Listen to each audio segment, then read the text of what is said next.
Hello guys! Hello! This is for Libra. Welcome Libra dito sa aking channel, Kapalaran 888. Welcome. Alamin natin kung anong messages, vibration, gabay energy para sa inyong lahat. So this is full moon, pink full moon ngayong April 2026. Libra, the answers you need are coming. So may mga katanungan ka, question sa buhay mo, sa mundo, sa kapaligiran na paparating na sa'yo. Full moon in Gemini. So, yung full moon natin ngayon, yung pink full moon, ay full moon yun sa'yo. Full moon in Libra yon. So, ano man yung katanungan mo, ano man yung solusyon, answers, ay darating yan sa'yo.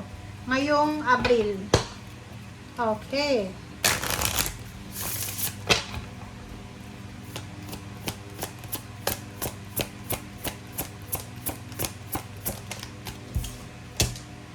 Okay, youth. Nakikita ko dito, isang Libra na parang marami kang iniisip. Like, parang gusto mong ibalik yung dati. Nung malakas ka pa, nung bata ka pa. Pwedeng ito ay para sa mga Libra na nasa 50 or 60, 70 years old. Pero yung iba naman na Libra, nakikita ko na marami kang gustong simulan. Marami kang plano na gustong simulan, pero nahihirapan kang magsimula. Sinasabi ng pera sa'yo dito na ngayong full moon na to, pink full moon in Libra, yung emotion mo ay sobrang pabago-bago. Okay? Parang like for example, gusto mong makipagkaibigan sa lahat ng tao. Parang nakikita ko sa'yo dito, Libra, parang gusto mong magkaroon ng malawak na connection. So, this pink full moon, sinasabi ng baraha sa'yo na bibigyan ka ng full moon na to ng parang hint, okay? Parang bibigyan ka niya ng direction or pwedeng yun, answers na sinasabi sa'yo, no Libra, hindi mo kailangan na maging connected sa lahat ng tao para lang magustuhan ka nila, para lang magkaroon ka ng maraming connection. Ang importante sa ngayon is iwasan mo lang na ma-involve ka sa mga masasamang tao. Kasi yung full moon na to ay posibleng maglabas ng mga taong masasama talaga.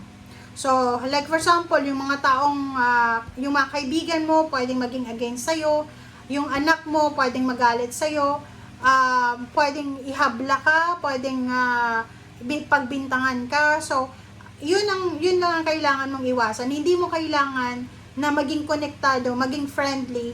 Hindi mo kailangan na maging ka-close lahat ng tao sa paligid mo. Okay? Kasi hindi ka sigurado sa intention. Okay, ikaw, sigurado ka sa sarili mo kasi mabuti kang tao. Pero hindi mo alam, yung mga tao sa paligid mo, hindi mo kontrolado yung isip at ugaling yan. Okay? So, let's check.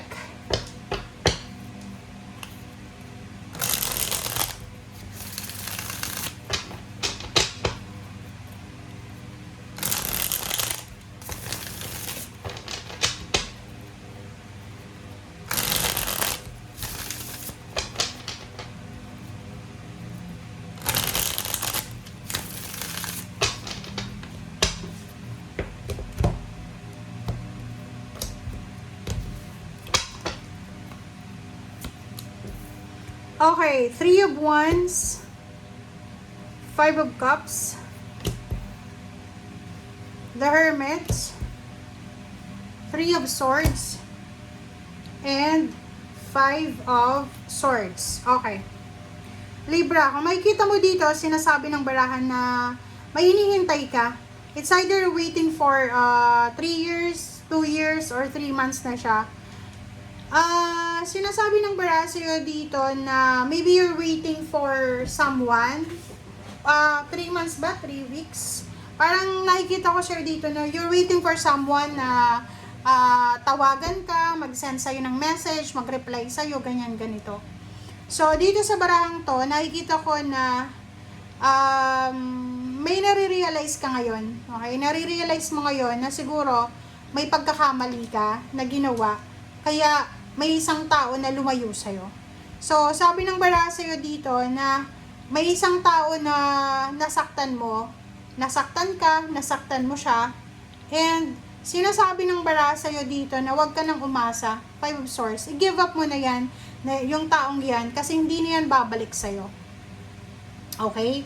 Sinasabi ng bara sa'yo na you need to focus para sa own happiness, own peace mo. Kasi kung sino man itong nasaktan mo, or nakasakit sa'yo, parang pareho kayo, nagkasakitan, nasaktan ka niya, sinaktan mo siya emotionally,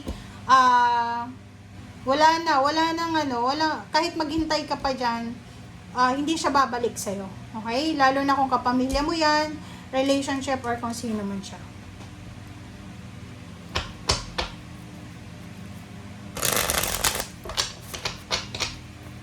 Okay, 3 of Wands. Ano bang hinihintay mo?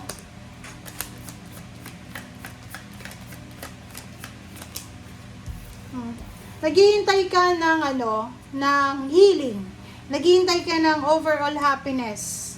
Naghihintay ka ng overall healing talaga. Yung parang hinihintay mo na sana magkaroon na ng kapatawaran, kapayapaan, ganyan ganito.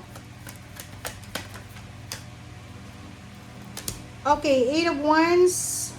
So yun, parang yun, you're waiting for a chat, for a call, for a communication.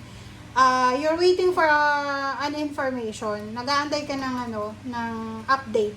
Pero walang darating na update sa'yo. Wala kang makukuhang balita. Karma. So, dito sa barang to, sinasabi ng bara sa'yo na there's a karma coming para sa'yo. There's a karma coming, lalo na sa usaping emotion. Sinasabi ng bara sa'yo dito na you need to realize, there's a realization ka na kailangan na gawin, lalo ngayong April. Kasi parang sinasabi ng bara sa'yo na kung ano daw ang nangyayari sa buhay mo ngayon, it's either may ginawa ka sa past na mali, or may ginawa ka sa past na tama. So, hindi natin alam kung good or bad karma yan. But, sinasabi ng bara sa'yo dito na napaka-importante, this month of April, yung full moon na yan, yung pink full moon na yan, ilalatag sa'yo yung kasagutan sa mga question mo.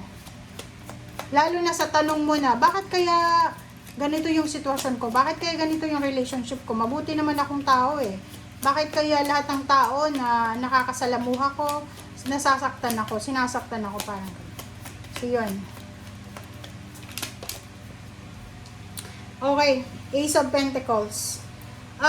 Sinasabi ng bara sa'yo na if you are expecting for a lump sum of money, ihanda mo yung sarili mo kasi hindi na yan matutuloy. Pwedeng you're waiting for a lump sum of money, payments, payouts, bonuses, inheritance, gift, hindi siya matutuloy this April, May, June, July, August. Okay? Thank you guys. Bye!